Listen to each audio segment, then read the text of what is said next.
Here we are once again with JPIC Digital Study. Students, today in this video we are going to learn about future perfect tense. In the last video we have learnt about the concept and examples of future continuous tense. Let's know about future perfect tense. First of all, before learning about the tense, सबसे पहले इस tense को learn करने से पहले, सीखने से पहले क्या जानना आवश्यक है कि जो हमें सेंटेंस मिला है हम उसकी पहचान कैसे करेंगे कि हमारा सेंटेंस फ्यूचर परफेक्ट से रिलेटेड है। तो ऐसे सेंटेंसेस जिनके अंत में चुका होगा,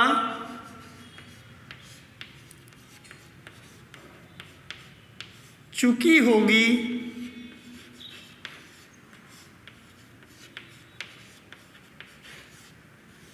चुके होंगे या चुका हूँगा, चुके होंगे या चुका हूँगा, इस तरह के शब्द आएंगे तो वह सेंटेंस हमारे फ्यूचर परफेक्ट से रिलेटेड होंगे।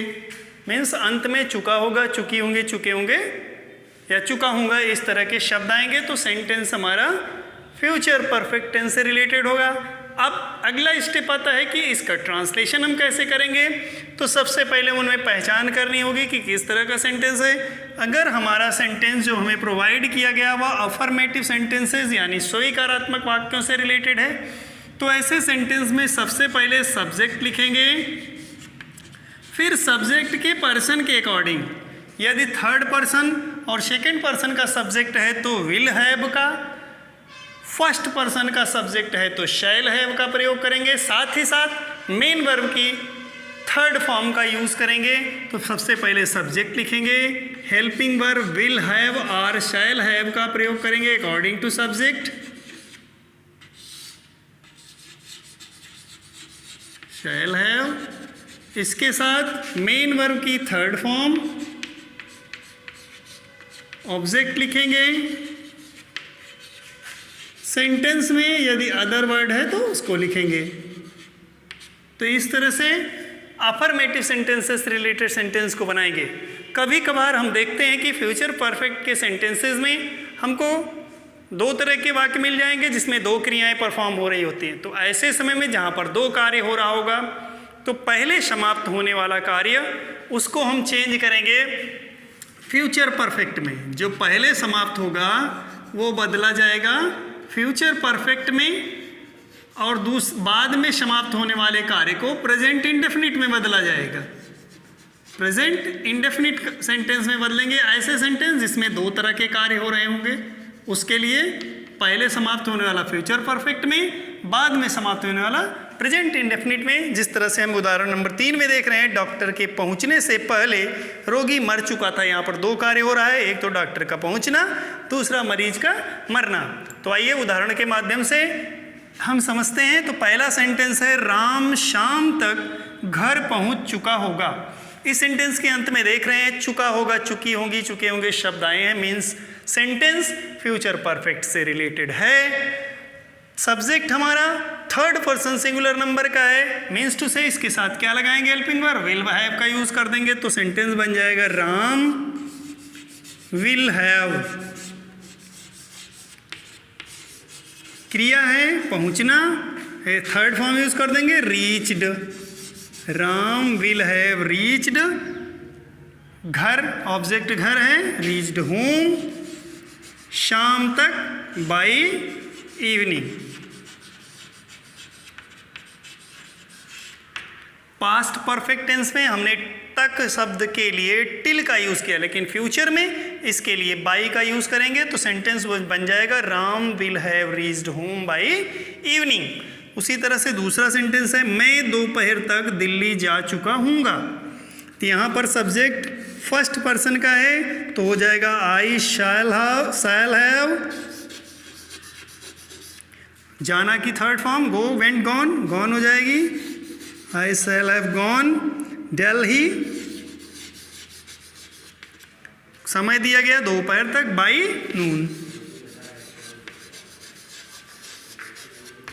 दूसरा सेंटेंस बन गया I shall have gone Delhi by noon, मैं दोपहर तक दिल्ली जा चुका हूँगा। थर्ड सेंटेंस में 2 वर्क परफॉर्म हो रहे हैं, डॉक्टर का पहुँचना और मरीज का मरना। मरीज पहले मर रहा है, मरने का वर्क पहले परफॉर्म हो रहा है, इसको फ्यूचर परफेक्ट में करेंगे। डॉक्टर का पहुँचना बाद में हो रहा है तो उसको प्रेजेंट इंडेफिनिट में करेंगे। सेंटेंस बन जाएगा the patient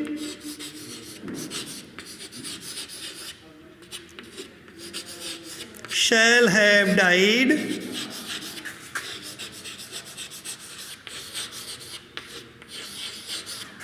before the doctor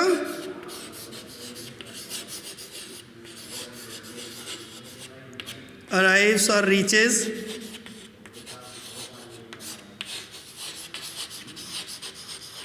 arrives या reaches में से जो भी यूज करेंगे दोनों सही होगा। The patients have died before the doctor reaches, पहला वर्क जो पहले समाप्त हो रहा है उसके लिए फ्यूचर परफेक्ट का यूज़ हुआ। बाद में समाप्त होने वाले कार्य का प्रेजेंट इंडेफिनिट हुआ, क्योंकि डॉक्टर थर्ड पर्सन सिंगुलर है इसलिए मेन वर्ब में यस या यस ऐड की गई। निगेटिव सेंटेंस के लिए यदि सेंटेंस हमारा निगेटिव सेंटेंस है तो सबसे पहले सब्जेक्ट लिखेंगे। सब्जेक्ट के नंबर के अकॉर्डिंग विल हैव, विल और हैव के बीच में नॉट का प्रयोग कर देंगे। विल नॉट हैव और शैल नॉट हैव का यूज करेंगे।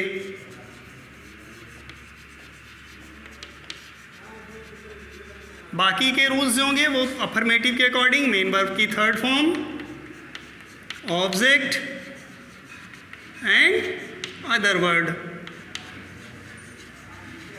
इस तरह से रखेंगे। Subject will not have, shall not have, main verb third form, object and other word. कहीं कहीं सेंटेंस है नेवर का भी यूज़ होता है, तो ऐसे सेंटेंस है जहाँ नेवर का यूज़ होना होगा वहाँ नॉट की जगह नेवर का यूज़ कर देंगे। तो आइए उदाहरण के माध्यम से देखते हैं।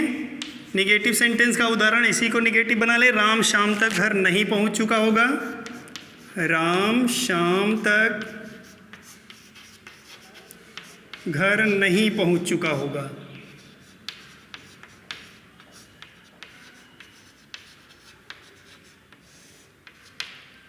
चुका होगा। ट्रांसलेट करेंगे। राम विल नॉट हैव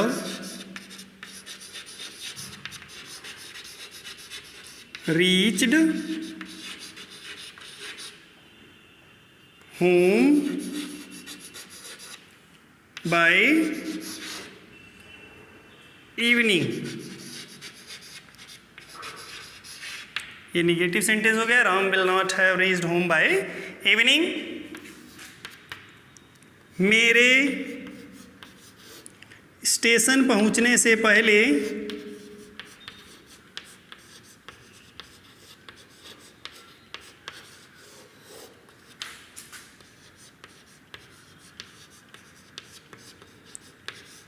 गाड़ी छूट चुकी होगी, नहीं छूट चुकी होगी। गाड़ी नहीं छूट चुकी होगी।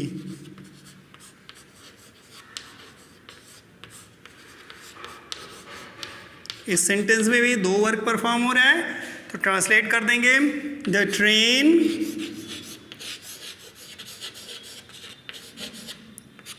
will not have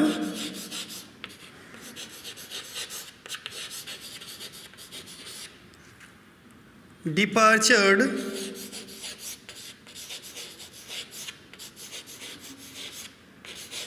before I reached station। मेरे स्टेशन पहुंचने से पूर्व, मेरे स्टेशन पहुंचने से पहले गाड़ी नहीं छूट चुकी होगी। तो ये आपके अफर्मेटिव और निगेटिव सेंटेंस हुए। इंटरोगेटिव से रिलेटेड सेंटेंसेस के लिए सबसे पहले हेल्पिंग वर्ब विल या शैल का यूज़ कर लेंगे। विल या शैल का यूज़ करेंगे यदि हमारा sentence yes or no type का है, और डब्ल्यू एच टाइप है तो डब्ल्यू एच वर्ड का यूज विल और शैल के पहले भी करेंगे। फिर सब्जेक्ट लिखेंगे, फिर हैव का यूज करते हैं, मेन वर्ब की थर्ड फॉर्म लिखेंगे, M B third form, object, other word, and at last of the sentence क्या करना होगा, क्वेश्चन मार्क लगाना होगा। तो सबसे पहले विल है शैल का प्रयोग, फिर subject, have, main verb third form, object, other word, and in the last of the sentence question mark. क्योंकि सेंटेंस प्रश्नवाचक है इसलिए प्रश्नवाचक चिन्ह अवश्य लगाएंगे। ऐसे सेंटेंसेस जिनमें डब्ल्यू एच वर्ड बीच में होंगे उसमें डब्ल्यू एच वर्ड की इंग्लिश विल और शैल के पहले भी लिखेंगे। आइए देखते हैं उदाहरण के माध्यम से।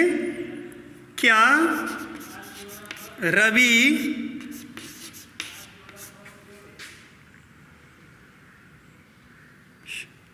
सुबह तक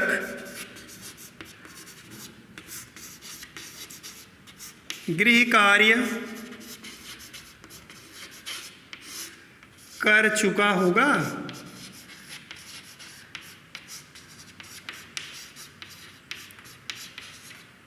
ये हो जाएगा विल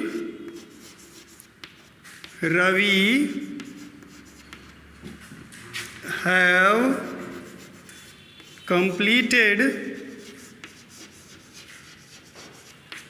homework by morning?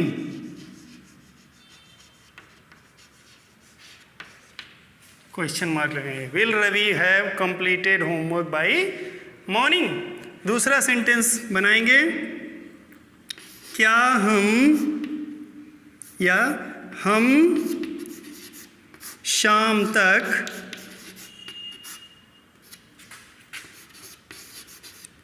कहाँ जा चुके होंगे?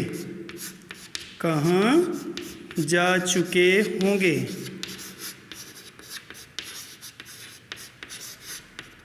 इस सेंटेंस में देख रहे हैं डब्ल्यू एच वर्ड सेंटेंस के बीच में है, इसकी इंग्लिश पहले लिख देंगे। वेयर, क्योंकि सब्जेक्ट फर्स्ट पर्सन का है, शैल का यूज करेंगे। Where shall we have gone by evening. हम शाम तक कहाँ जा चुके होंगे? ये आपका इंट्रोगेटिव सेंटेंस हुआ। इंट्रोगेटिव निगेटिव सेंटेंस के लिए सब्जेक्ट और हेल्पिंग वर्ब के बीच में निगेटिव वर्ड का यूज करेंगे। जैसे विल और शैल का प्रयोग पहले कर लेंगे, डब्ल्यू एच है तो उसके पहले डब्ल्यू एच लिखेंगे, फिर सब्जेक्ट लिखेंगे, फिर निगेटिव वर्ड का यूज करेंगे, हैव लिखेंगे, मेन वर्ब की थर्ड फॉर्म का यूज करेंगे, ऑब्जेक्ट लिखेंगे, अदर वर्ड लिखेंगे और अंत में क्वेश्चन मार्क लगाएंगे। जैसे उदाहरण के लिए, जैसे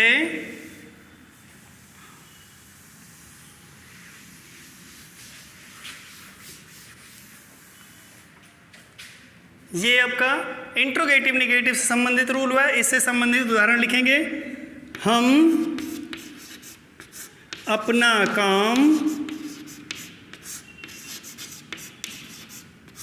क्यों नहीं कर चुके होंगे?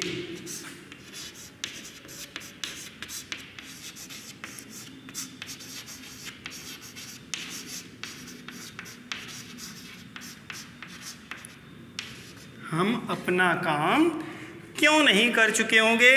तो हो जाएगा why shall we not have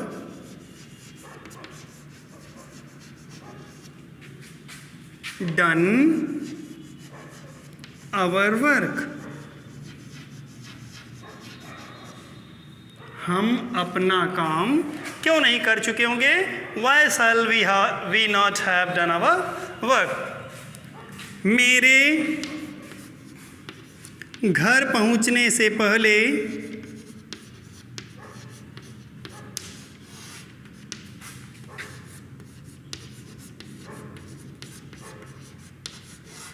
दादाजी क्यों नहीं जा चुके होंगे?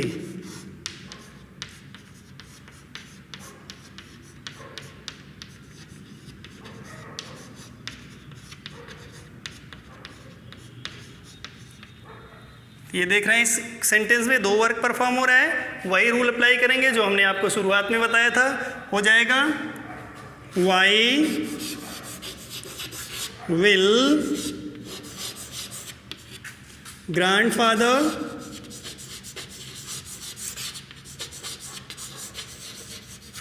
not have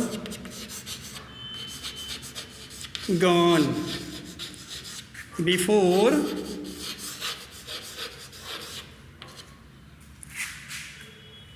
I reach home.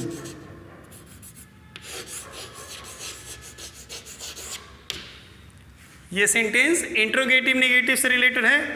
Dear students, we have learn today the sentences related to future perfect tense. Read the tense with the help of this video and solve the sentences related to this very sentence. We will meet with the next part of future tense, future perfect continuous in the next video. Till then, do exercise, learn about this sentence. Thanks.